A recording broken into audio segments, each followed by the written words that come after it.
चाहते हैं कि आज की डेट में बहुत सारे लोग दुखी हैं। कोई धन से दुखी है, कोई शरीर से दुखी है, कोई किसी बीमारी से ग्रस्त है। उनसे छुटकारा कौन दिला सकता है? कौन है इस पृथ्वी पर जो उससे छुटकारा दिला सकता है? जब हम भक्ति करते हैं, हम कहते हैं भगवान हमें कभी दुख नहीं दे सकता। अगर हम पूर्ण रूप से भक्ति कर रहे हैं, एकदम सत्य मार्ग पर चलते भक्ति कर रहे हैं, तो ऐसा क्यों होता है कि हम भक्ति भी कर रहे हैं तो भी हमें दुख मिल रहा है? फिर हम इसका मतलब है कि हम गलत भक्ति कर रहे हैं। आप देखिए यहाँ पर माता बहनें खड़ी हुई हैं और यहाँ पे सभी सेवादार हैं। बहुत अच्छी सेवा यहाँ पर ये लोग कर रहे हैं, हम देख रहे हैं। काफ़ी कवरेज आप लोगों को दिखाई है। आगे भी हम इन लोगों से मिलते हैं और उनसे जानते हैं ये किस प्रकार से संत रामपाल जी महाराज शरण में आप आई हैं और उनसे पूछते हैं। क्या नाम है बहन जी आपका? मेरा नाम शिवानी दासी है। आप कहाँ से आई हो? मैं सहारनपुर से आई हूँ। आप ये बताइए कि आप लोग यहाँ सेवा कर रहे हो, हाँ जी। क्या इस भक्ति से मोक्ष मिल सकता है क्या? हाँ जी, मिल सकता है। कैसे? हम हमारे इस कलयुग में हमारे सतगुरु संत रामपाल जी महाराज धरती पर अवतार आए हुए हैं। वो हमें शास्त्रों के अनुकाल भक्ति बताते हैं और हम मतलब कि मैं भी 8-9 साल से अपने परिवार के साथ भक्ति कर रही हूँ और मेरी पूरी फैमिली सब सतभक्ति कर रहे हैं और हम यहाँ पे परमात्मा की सत्संग सुनने आए हैं और अपना मोक्ष कराने आए हैं। क्या नाम है आपका? प्रेरणा। कितने में पढ़ती हो आप? मेरी मास्टर्स हो चुकी है। मैं NDRI में अभी रिसर्च प्रोजेक्ट में हूँ। आप रिसर्च कर रही हो, एजुकेटेड स्टूडेंट हो आप ये बताइए कि आप बाबा के चक्कर में कैसे पड़ गई? ये बाबा नहीं होते, हमारे जितने भी हमारे धर्म होते हैं उनके सबके अपने अपने शास्त्र होते हैं। उनके अपने, जैसे हिंदू धर्म में हमारे 4 शास्त्र होते हैं, 18 पुराण होते हैं। इसी तरीके से अलग अलग धर्म के अपने अपने धर्म ग्रंथ होते हैं। उनके अनुसार वो धर्म ग्रंथ ऐसे नहीं बनाए गए हैं, उनमें परमात्मा की पूर्ण भक्ति बताई गई है। हमारे मानसिक, शारीरिक और जितने भी प्रकार के हमारे दुख होते हैं उनको दूर करने के लिए, और सबसे बड़ा आध्यात्मिक ज्ञान हमें। रामपाल जी महाराज जी क्यों? क्योंकि अब हमारे सारे शास्त्रों में उसके अनुसार भक्ति बताई गई है कि हमारे जो पूर्ण परमात्मा होते हैं वो हमारे सारे धर्म ग्रंथों को रखकर हमें पूर्ण परमात्मा की भक्ति बताते हैं। टीवी पर भी बहुत सारे ऐसे धर्मगुरु आते हैं, वो भी बताते हैं। नहीं, वो शास्त्रों के अनुकाल भक्ति नहीं बताते। वो उनको पढ़कर नहीं बताते कि उन मंत्रों का सार क्या है, उनमें क्या लिखा हुआ है।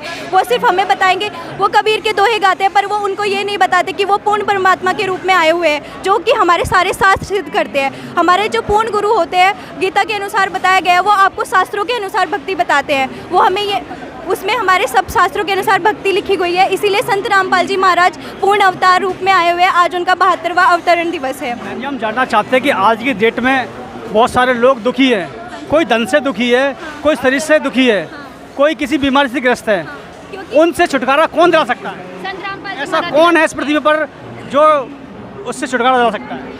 संत रामपाल जी महाराज जो है वो पूर्ण परमात्मा के अवतार है। वो उनसे दुखों से छुटकारा बता सकते हैं। क्योंकि शारीरिक, मानसिक जो ताप होते हैं, जब हम भक्ति करते हैं, हम कहते हैं भगवान हमें कभी दुख नहीं दे सकता। अगर हम पूर्ण रूप से भक्ति कर रहे हैं, एकदम सत्य मार्ग पर चलते भक्ति कर रहे हैं, तो ऐसा क्यों होता है कि हम भक्ति भी कर रहे हैं तो भी हमें दुख मिल रहा है? फिर हम, इसका मतलब है कि हम गलत भक्ति कर रहे हैं। लेकिन संत रामपाल जी महाराज के सत्संग में जुड़े जितने भी लोग हैं वो सही मार्ग पर चलकर भक्ति कर रहे हैं। आज किसी को भी कोई भी प्रॉब्लम नहीं है।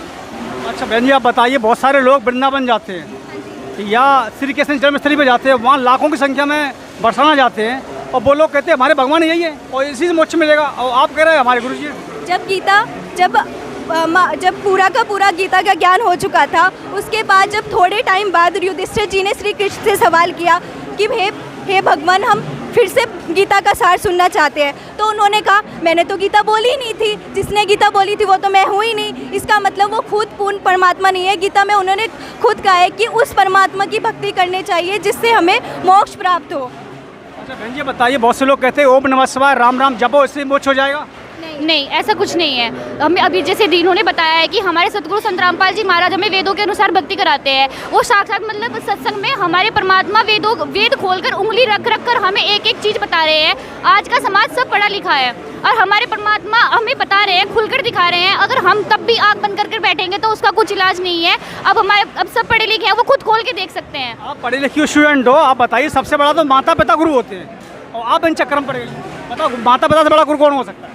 माता पिता हमें सिर्फ ना ज्ञान के मार्ग पर लेके जाते हैं, लेकिन उसके बाद जो पूर्ण गुरु होते हैं, हमारे वेदों में, पुराणों में कहा गया है कि परमात्मा कभी बिना गुरु के नहीं मिल सकते हैं। ये हर जगह लिखा गया है कि परमात्मा से पहले गुरु की भक्ति करनी चाहिए। अगर परमात्मा रूठ भी जाएंगे तो गुरु के मार्ग से हम उनको ले जाएंगे, लेकिन अगर हमारे गुरु रूठ गए तो परमात्मा भी हमें उसके लिए कभी माफ़ नहीं कर सकते हैं। आप अपने गुरु को सही गुरु बता रही हो, और जो टीवियों पे आते हैं बहुत सारे गुरु, वो कहते हैं सबका मोक्ष हमारे पास है, हम बता देंगे।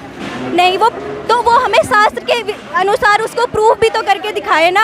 हमारे गुरुजी ने, उन्होंने इतनी बार प्रूफ करने के लिए बोला है कि आइए हमारे साथ, इसके ये शास्त्र रखे हैं, आप भी आके हमारे साथ इन सवालों का जवाब दिए कि ऐसा क्यों लिखा हुआ है, तो वो क्यों नहीं आते हैं शास्त्रार्थ करने के लिए। सर ये अभी यहाँ पे कुछ स्टूडेंट थी जो रिसर्च पढ़ाई कर रही हैं अपनी आगे की, उन लोगों से आपको मिलाया था, पढ़े लिखे स्टूडेंट थे, उन्होंने अपने विचार रखे और आगे बताया। आप लोग देखते रहें हमारे चैनल को, लाइक और सब्सक्राइब करते रहें हमारे चैनल को, बगाजी प्रोडक्शन को।